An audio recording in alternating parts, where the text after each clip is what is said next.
Matin, Patrick Cohen.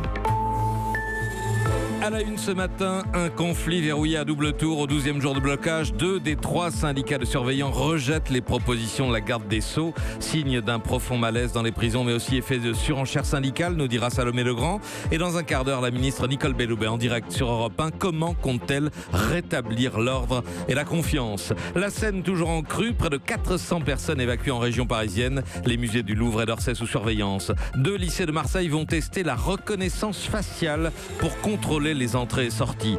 Dernier hommage à Paul Bocuse ce matin à la cathédrale Saint-Jean de Lyon avec des centaines de chefs du monde entier. Dans ce journal, le PS enquête d'un leader, 5 candidats à la lutte pour diriger un parti en ruine. Ce sera l'enquête du 8h avec Virginie Riva, Laurent Wauquiez qui parle arabe à la télévision et Donald Trump qui séduit les patrons de Davos. Et voici donc la biométrie à l'entrée des lycées. C'est nouveau, ça vient de sortir. Les outils de reconnaissance faciale ne sont déjà plus l'apanage des agents secrets pénétrant dans leur bunker. En tout cas, c'était ainsi qu'on les voyait au cinéma. Là, il s'agit de sécuriser des lycées, selon le souhait du président de la région Provence-Alpes-Côte d'Azur, Renaud Muselier. Des caméras biométriques vont donc être installées à l'entrée de 2 établissements, dont le lycée Ampère à Marseille. Nathalie Chevance. Devant les grilles du lycée professionnel Ampère, il devrait bientôt y avoir des capteurs vidéo un peu particulier, capable de déterminer si le visage de la personne qui franchit les grilles figure bien dans le fichier de l'établissement. Cela veut dire que chacun sera associé à une identité numérique, comprenant une photo prise au préalable, idée qui est loin de faire l'unanimité parmi les 600 élèves. C'est un lycée, c'est pas une prison, voilà. Déjà qu'il y a trop de procédures et tout, alors si on met ça en place... C'est notre liberté quand même. Je suis pas d'accord parce qu'ils vont nous prendre en photo, ils vont nous analyser pour savoir si on est bien d'établissement, donc je crains. Mais pour les enseignants qui ont déjà été confrontés à des intrusions d'élèves extérieurs à l'établissement, le procédé mérite au moins d'être testé. Alain, professeur d'électronique. C'est sûr qu'on est exposé en tant que même membre de l'éducation nationale, donc il faut faire des zones de test. On sait que les barrières, ça n'arrête pas. Ensuite, cela dépend de l'utilisation des images. Il faut que ça soit bien encadré. Mais si ça peut éviter des drames, de toute façon, on est dans un lieu public. Être reconnu par des caméras ou par des policiers, quelle est la différence? L'installation du dispositif doit encore obtenir l'accord de la CNIL et du gouvernement, mais les caméras à reconnaissance faciale sont déjà prêtes à fonctionner. Marseille, Nathalie Chevance, Europe 1. Des lycées qui ressemblent à des prisons et des prisons dont on ne trouve plus la sortie au 12e jour de mobilisation des surveillants. Le projet d'accord qui prévoit une meilleure gestion des détenus radicalisés avec une augmentation des postes et des indemnités divise encore les organisations de gardiens, tandis que l'UFAP-UNSA, majoritaire avec 40% des voix, consulte sa base. FO pénitentiaire, 30%, Arodi non. Force ouvrière à l'offensive depuis le début du mouvement, Salomé Legrand. C'est un hold-up en règle qu'a mené FO pénitentiaire sur ce mouvement. Arrivé 2e aux dernières élections professionnelles il y a 4 ans, le syndicat a réussi à déborder l'UFAP-UNSA, majoritaire et pourtant à l'origine de la mobilisation. D'abord exclue des négociations, l'organisation syndicale a mis le pied dans la porte en appelant ses adhérents à durcir le ton dès la semaine dernière. Puis une fois dans la boucle, elle a imposé ses thèmes. En plus de la sécurité, FO a ajouté la question des indemnités. Et même si rien n'a bougé sur sa principale revendication, le statut des surveillants pénitentiaires, son secrétaire général Emmanuel Baudin a bien les prochaines élections en tête. Les élections, c'était il y a 4 ans, donc ils étaient majoritaires il y a 4 ans. Et aujourd'hui, je ne suis pas certain, d'ailleurs, ils l'ont déjà prouvé, que la base soit en adéquation avec les revendications de l'UNSA. Ils peuvent le signer, ce bout de papier. Je pense qu'ils se sont trompés déjà une première fois, ils nous ont fait perdre 10 jours. On n'est ni fou ni con, on est réellement en phase avec le terrain. Et bien conscient qu'entre la menace de sanctions et la fatigue, les blocages durs ne vont pas se maintenir, il appelle déjà à d'autres formes de mobilisation, histoire d'éviter d'être désavoué tout en maintenant la pression. Blocage qui fait d'autres mécontents. Les avocats pénalistes furieux de ne pouvoir rendre visite à leurs clients, ils se sont donné rendez-vous en robe à 13h sur les marches du Palais de Justice de Paris. Prison en crise et baptême du feu pour une ministre qui n'était peut-être pas préparée à cela. Nicole Belloubet sera donc notre invitée à 8h15.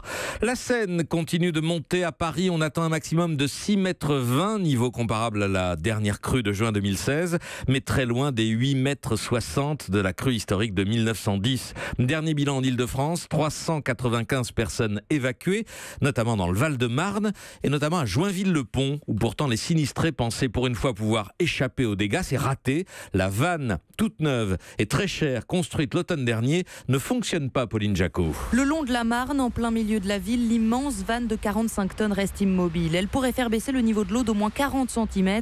Mais cette année encore, Virginie et Antoine sont obligés de pomper eux-mêmes l'eau qui inonde la cave de leur maison construite au bord de la rivière. C'est pas possible d'avoir une vanne qui devrait être en état de marche et puis qui est encore en train d'être testée parce qu'il y a un défaut quelque part. Tout Joinville paye pour ça. C'est dégueulasse. On sait qu'aujourd'hui, on est à la limite de ce que peut supporter l'île. Et si cette vanne ne permet pas de réguler de quelques dizaines de centimètres, on en paiera très cher les conséquences. Ça faisait 17 ans que les habitants attendaient cette installation anti-inondation construite l'an dernier. Un projet à 3,5 millions d'euros. Le maire de Joinville-le-Pont, Olivier Donne, demande au département et à l'État d'agir au plus vite. Je demande des comptes, je demande une explication de texte tout simplement et surtout qu'on la répare au plus vite parce que les crues vont certainement durer. Là on est vraiment tout près d'avoir des immersions de quartier et on n'est pas à l'abri de plusieurs crues sur cet hiver. Des sacs de sable et de ciment ont donc été installés un peu partout pour protéger certains bâtiments de la montée des eaux. Dans la ville, un tiers des habitants des bords de Marne ont déjà été évacués. À l'étranger, 2 nouvelles d'Amérique latine. D'abord Lula, l'ancien président empêché de quitter le Brésil. Après sa condamnation, son passeport lui a été retiré alors qu'il devait partir pour une conférence en Afrique. Et puis démocratie à la vénézuélienne. L'opposition sera écartée de la présidentielle prévue au printemps. Décision de la Cour suprême de Caracas qui va conduire de façon quasi automatique à la réélection de Nicolas Maduro. Europe 1. 8h07, Patrick Cohen. Ils seront 4 ou 5 candidats à se disputer à la tête du Parti socialiste. Stéphane Le Foll, Olivier Faure, Luc Carvounas, Emmanuel Morel, Julien Drey hésite encore jusqu'à demain, date limite du dépôt des candidatures. Bataille pour un parti en ruine, c'est l'enquête du 8h. Bonjour Virginie Riva. Bonjour. Vous êtes d'abord rendue au siège du parti, une sorte de vaisseau fantôme. Oui, dès qu'on entre à Solferino, on croise des salariés en train de vider des bureaux. On déplace les vieux ordinateurs. Au mur, des vieux posters jaunis, comme celui du centenaire du parti fêté en 2005. Le siège historique est déjà vendu. Déménagement prévu fin septembre. Les salariés en plan social ont déjà pour la plupart déserté. Dernier gardien du temple, l'historien du parti Alain Bergougnoux. On le retrouve tout seul dans son petit bureau. Quand il ouvre la porte, il lance « Vous êtes venu faire l'autopsie ?» C'est une situation très difficile. Est-ce qu'il y a une capacité de reconstruire? C'est tout l'enjeu de ce congrès. Même s'il démarre sous des auspices qui ne sont pas celles qu'il faudrait avoir, mais c'est un congrès décisif. Soit il y a un sursaut avec un vrai programme de travail, ou alors ce n'est pas le cas. À ce moment-là, la mort de la culture socialiste, non, mais du parti tel qu'il est, oui. Alors on l'entend, Virginie, Alain Bergougnoux est dubitatif sur ce sursaut. Effectivement, aucune tête d'affiche depuis que Najat Vallaud-Belkacem a renoncé. 5 candidats déclarés que pas grand-chose ne distingue et qui du coup passent leur temps à se dézinguer les uns les autres. Lors d'un déjeuner, l'un accuse l'autre d'être piloté par Emmanuel Macron. Un troisième va rechercher les professions de foi de ses adversaires des dernières législatives pour montrer qu'à l'époque, il se disait Macron compatible pour être élu député. Delphine Batho a même assigné le PS en justice sur la question des parrainages et perdu. Rien n'a changé au PS alors que le parti joue peut-être sa survie. Ce qui a changé, c'est la base militante. Oui, lessivé par le quinquennat Hollande, humilié par les 6% de Benoît Hamon à la présidentielle. Ils sont toujours moins nombreux. 150 000 les belles années. Il ne serait pas plus de 40 000 adhérents à jour de cotisation aujourd'hui. L'un des candidats pense même que seule la moitié, 20 000, pourraient se déplacer pour voter. C'est la déprime dans les fédérations, même dans les fiefs. Le dernier vote interne n'a rassemblé que 540 votants en Haute-Garonne, à peine plus de 700 à Paris. Enquête de 8h signée Virginie Riva pour Europe 1. Merci beaucoup. À droite, Laurent Wauquiez en opposant numéro 1, le nouveau président du Parti Les Républicains qui était de passage à Paris hier soir, a expliqué lors de l'émission politique sur France 2 qu'il ne voulait pas laisser le monopole de l'immigration à l'extrême droite, ni du social à la gauche. Et sur l'immigration, justement, pour montrer qu'il n'est pas fermé, Laurent Wauquiez, comme souvent, a rappelé ses talents linguistiques. Bien sûr que je suis pour l'échange, et je parle arabe. Je parle arabe depuis un séjour en Égypte quand il était élève de l'ENA au début des années 2000.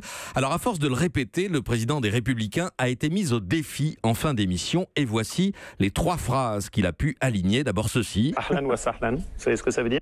Ça veut dire bienvenue. Et ensuite. Darast al-Foussa fi Medinat al-Kaira. Ça, vous la dites souvent. Oui, parce que c'est une phrase que j'aime bien. Sa phrase préférée qui veut dire « J'ai étudié l'arabe dans la ville du Caire ». Et enfin… Aftahat fi sifarat franceya, ça vous va? ça nous va, mais je travaille à l'ambassade de France. C'est la phrase, c'est difficile à caser. À part cela, Brian is in the kitchen. Europe 1, 8h11. Pour les obsèques de Paul Bocuse, pardon pour le cliché, il y aura ce matin les petits plats dans les grands. L'hommage s'annonce grandiose à Lyon à la demande de la famille. Le chef alsacien étoilé Marc Eberlin prendra la parole tout à l'heure lors des obsèques. Paul Bocuse, c'était pour lui comme un deuxième père. C'est le symbole par excellence. On lui doit tout. C'était un modèle. C'est quelqu'un qu'on n'oubliera pas, ni dans les écoles, ni dans les restaurants, parce que c'est un peu la base de la cuisine française. Et c'est avant tout l'homme qui aura marqué son siècle, qui est passé à travers toutes les étapes, qui a dû racheter son nom, qu'il a fait la guerre. Et il a monté petit à petit son restaurant, 1 étoile, 2 étoiles, puis 3 étoiles. Je crois que c'est la chose qui lui tenait le plus à cœur, les 3 étoiles Michelin, plus que toutes les décorations civiles et militaires qu'il a pu avoir dans sa vie. Marc Eberlin avec Carole Bechler. Donald Trump, lui, est à Davos, symbole de ces élites qu'il dénonce, en tout cas qu'il a beaucoup dénoncé pendant sa campagne présidentielle. Il tient un discours tout à l'heure à 14h. Mais dès hier soir, Nicolas Barré, vous êtes sur place à Davos. Dès hier soir, le président américain a cherché à séduire les patrons en sortant le grand jeu. Oui, le président américain a organisé un dîner ultra privé hier soir avec 15 PDG de grands groupes européens. Ils avaient été invités quelques jours avant seulement. Ça ne se refuse pas, m'a raconté un des participants. Il y avait là les patrons de Siemens, Nestlé, Volvo, Total, Nokia, etc. Tout avait été réglé minutieusement jusqu'au menu imprimé par la Maison-Blanche. Trump nous a parlé de sa réforme fiscale, dont il est très fier, ajoute ce participant. Il espère qu'elle permettra d'attirer des investissements. Il a malgré tout été critiqué sur sa politique protectionniste. Ses patrons n'ont pas hésité à lui faire part de leur inquiétude, notamment lorsque Trump veut déchirer le traité de libre-échange avec le Mexique et le Canada. Eh bien, il a pris le temps de nous écouter. Ça n'est pas forcément l'image qu'on avait de lui, raconte ce convive, un peu surpris. Trump a voulu montrer à Davos qu'il n'était pas seulement le président de la fermeture des frontières, il a aussi salué les réformes en Europe et surtout cité Emmanuel Macron, qualifié de « good guy », ce qui, dans sa bouche, vaut tous les compliments. Nicolas Barré, le directeur de la rédaction des Échos à Davos pour Europe 1. Merci beaucoup. Un petit mot de football. Strasbourg, dernier qualifié pour les 8e de finale de la Coupe de France. Victoire 2-1. Face à Lille, et puis à suivre ce soir les demi-finales de handball pour les Français. Europe 1.